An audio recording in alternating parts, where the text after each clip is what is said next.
Hello everybody, welcome back to the channel. I hope you're all having a fantastic Tuesday. And it is going on almost 11 o'clock and we are just getting into Peterville here.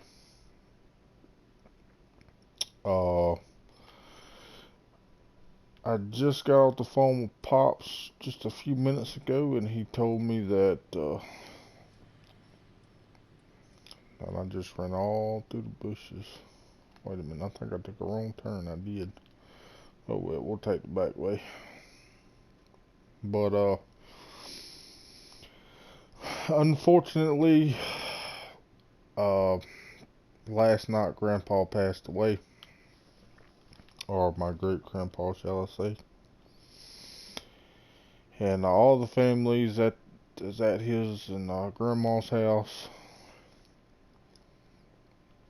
Of course, Grandma, she passed away a few years back. So, my dad, my brothers, and my uncle and my mother are all at Grandma and Grandpa's house now.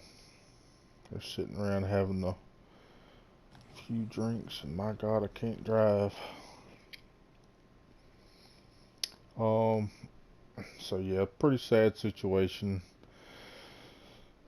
We was hoping he'd at least get to do his last harvest. All the hard work. I mean, he worked all the way up until planting was done last year, and then he got down so bad where he couldn't do anything else. But he told us he was going, if he could make it, he was going to make it till harvest time. But that unfortunately didn't happen, and it's been hard on everybody, you know. But I think for the most part, everybody's kind of keeping it together, you know, because there's a lot of work to do on the farm nonetheless. And Grandpa had a very good reputation in the area, and we plan to uphold that reputation.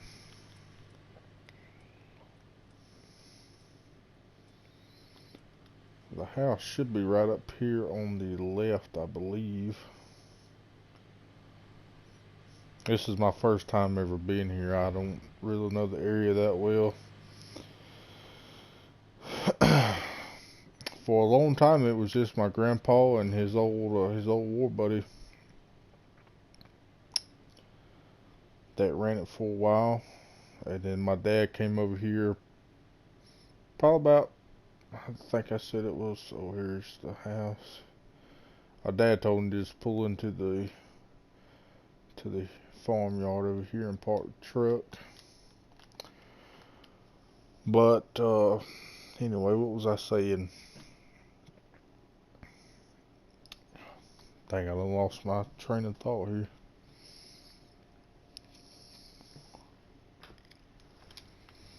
Wow.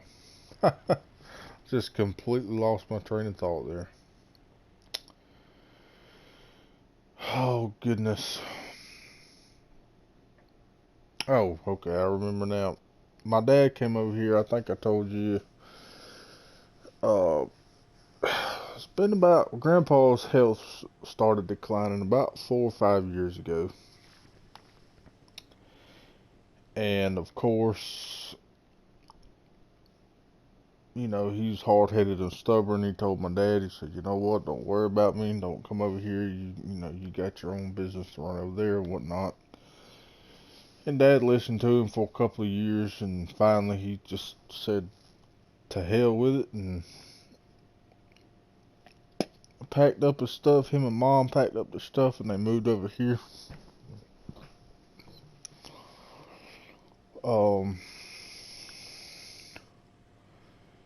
And Dad started helping him around the farm, and he has built from what I've heard, he's built a heck of a reputation. And my dad has got it in his mind to really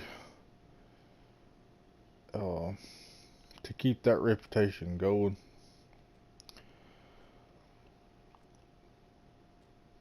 Now this is my dad's grandpa. I think I mentioned this is my great grandpa. Yeah, so this is my dad's grandpa. He is on up there in age, but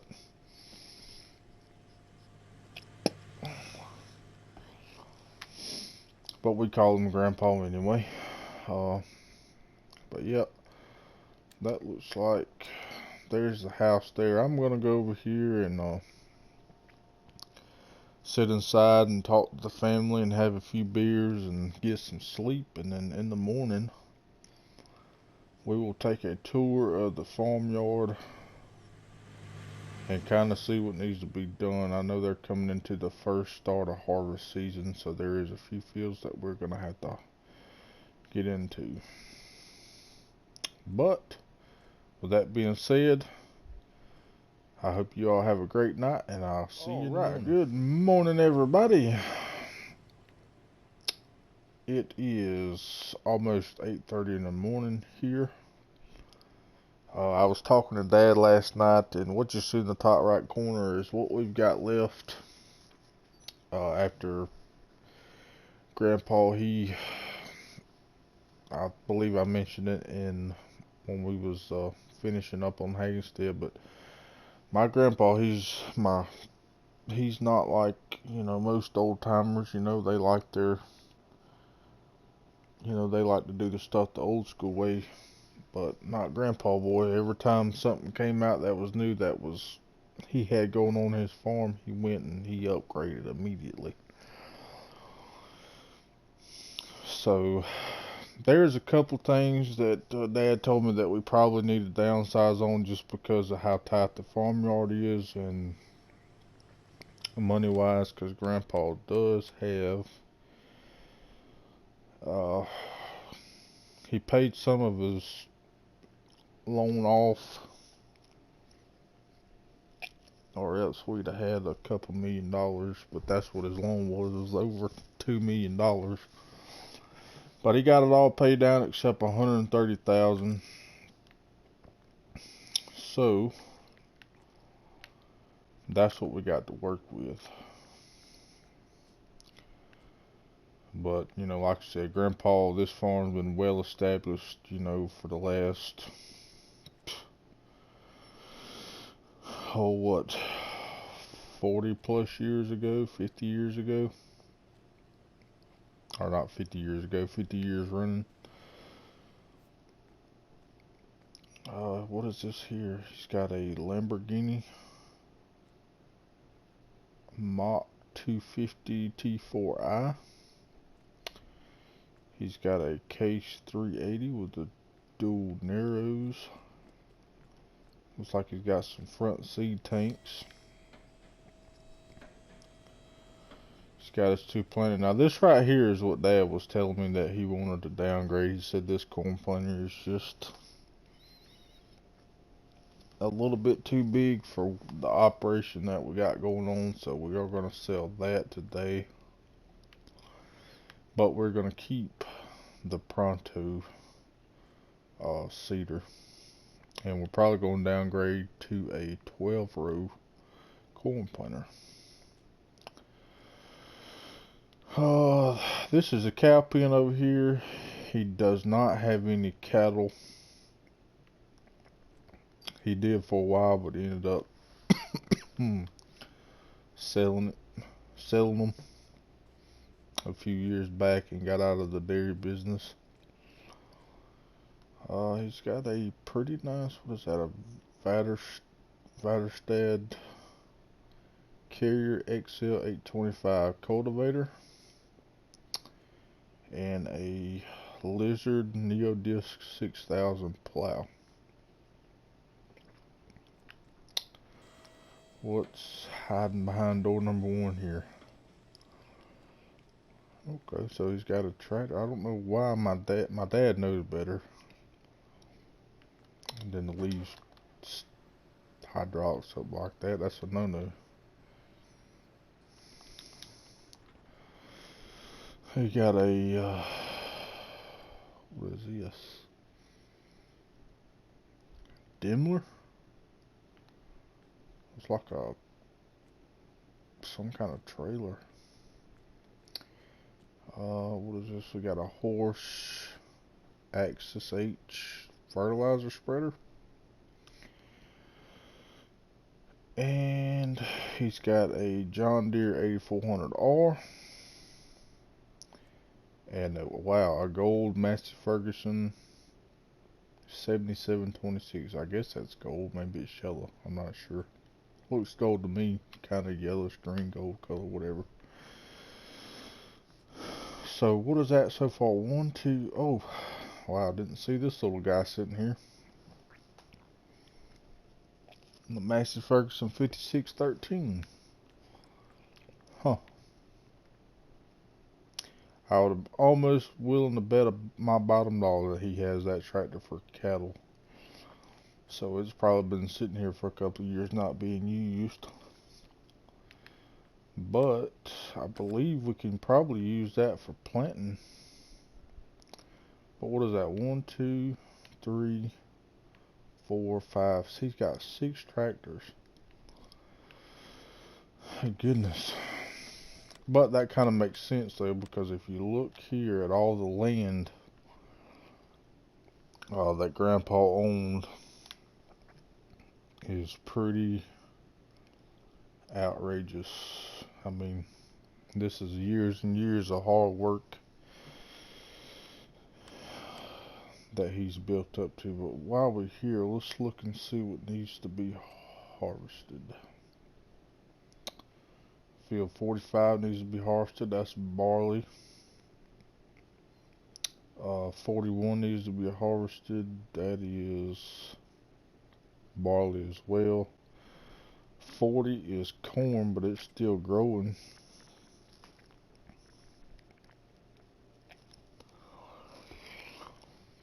Field 47 is cotton, which we are probably going to just plow under.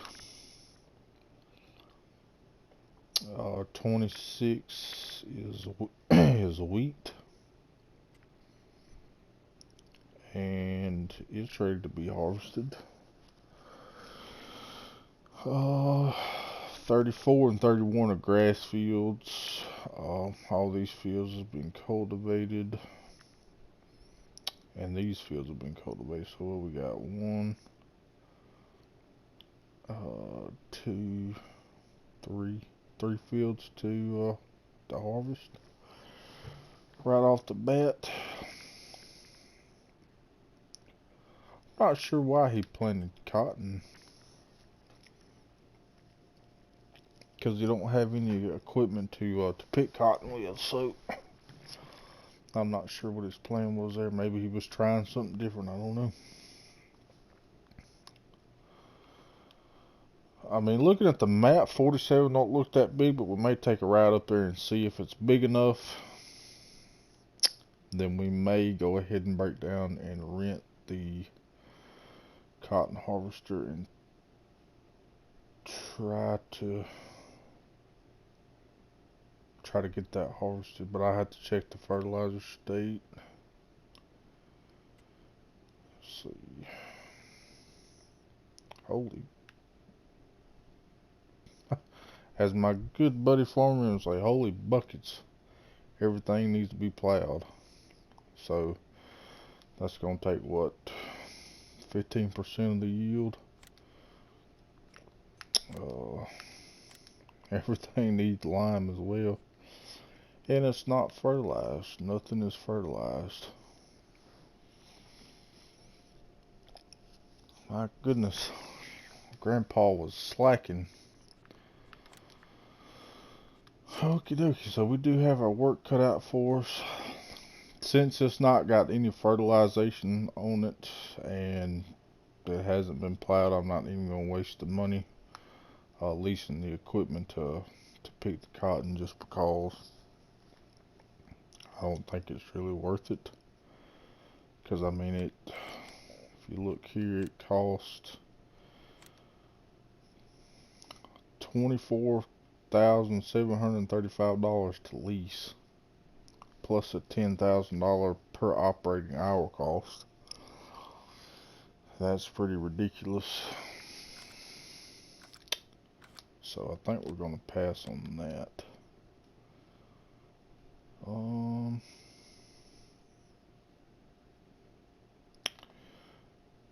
The BGA is ours, of course.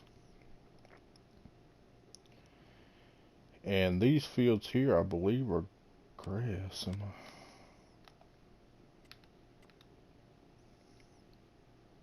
No, 6 is not, but there's nothing planted in it. It needs to be plowed though.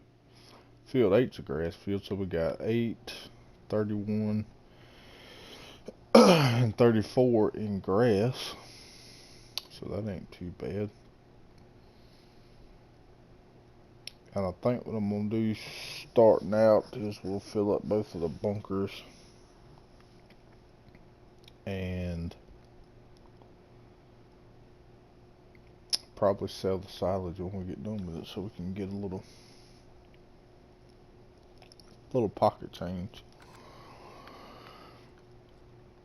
Oh, what else has he got?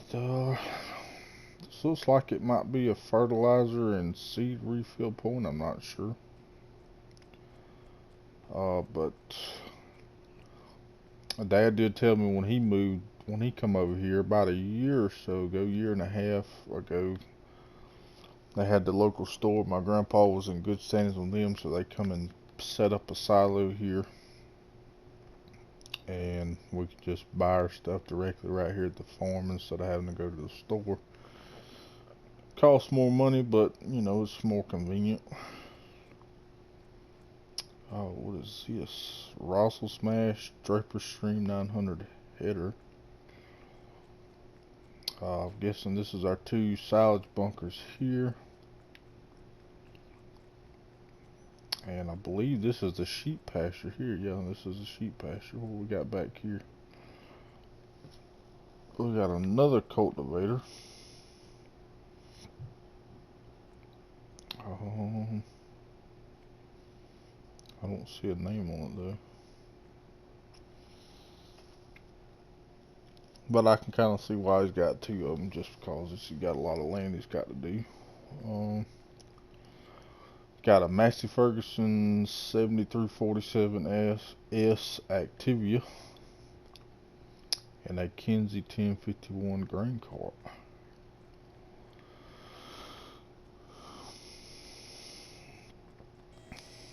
Anything in here?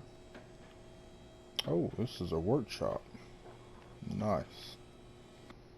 Got a place to work on our vehicles as we need to. This looks like our silo back here, which is kind of in a tight spot. And he's got his hay equipment and stuff back here. Windrower, tedder, baler, a trailer, wrapper. Oh, what's in here? Oh, more goodies. We've got a John Deere XUV 865M Gator, a New Holland skid steer, and a RSM 1403 forage harvester, a mower, and a utility trailer.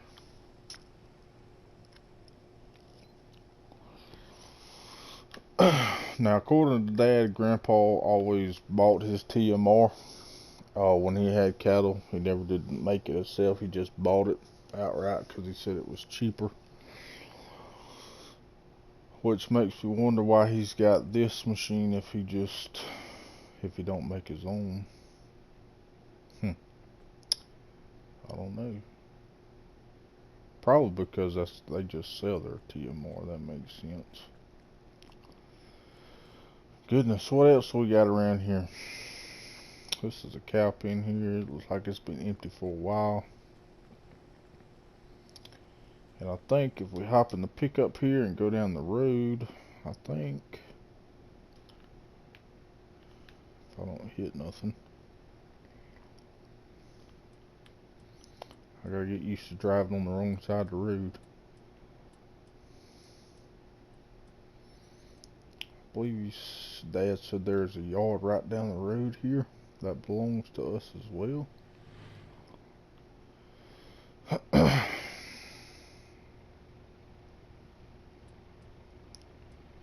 Yeah, I guess it would be right here. Oh, goodness. A sugar beet harvester. Header.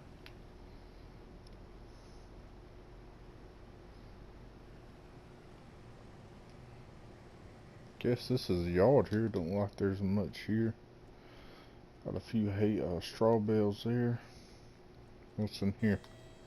What's behind door number, like, what is this, 5? Ooh. Truck and a Flegel trailer. Nice. Very nice indeed. So, you know, we may not have a lot of money now, but Grandpa did.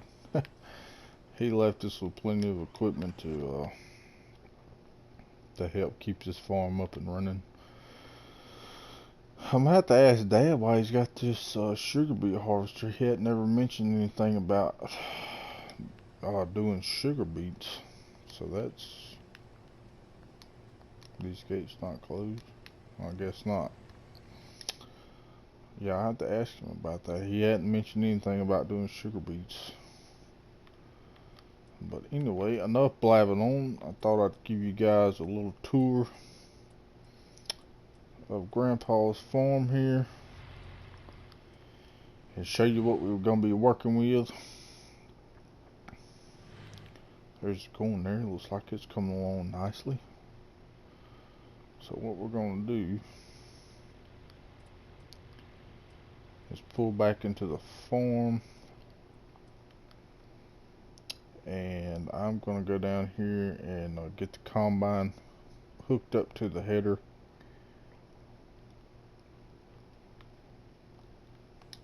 Get the combine hooked up to the header, and we are going to head to, might as well hit the field 41 here by the farm, and then we're going to go up to field 45.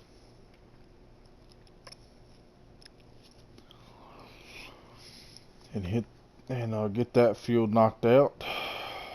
There he does have a couple of farm hands. George is one of them, and I believe the other guy's name is Samson. A couple of local guys. They've been working with Grandpa for years, so it's good that we got some help. And I do believe Justin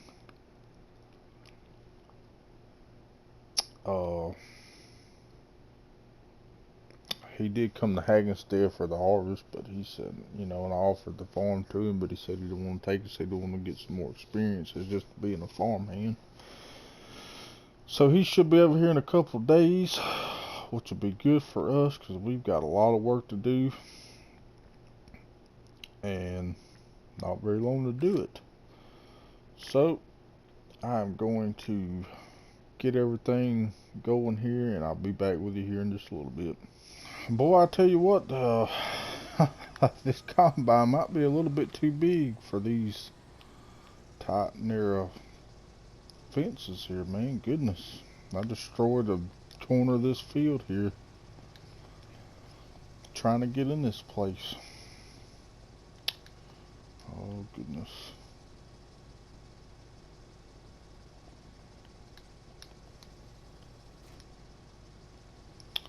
You know, this header just does not do well with this combine sometimes, and Dad told me that, and I've used one before on another farm.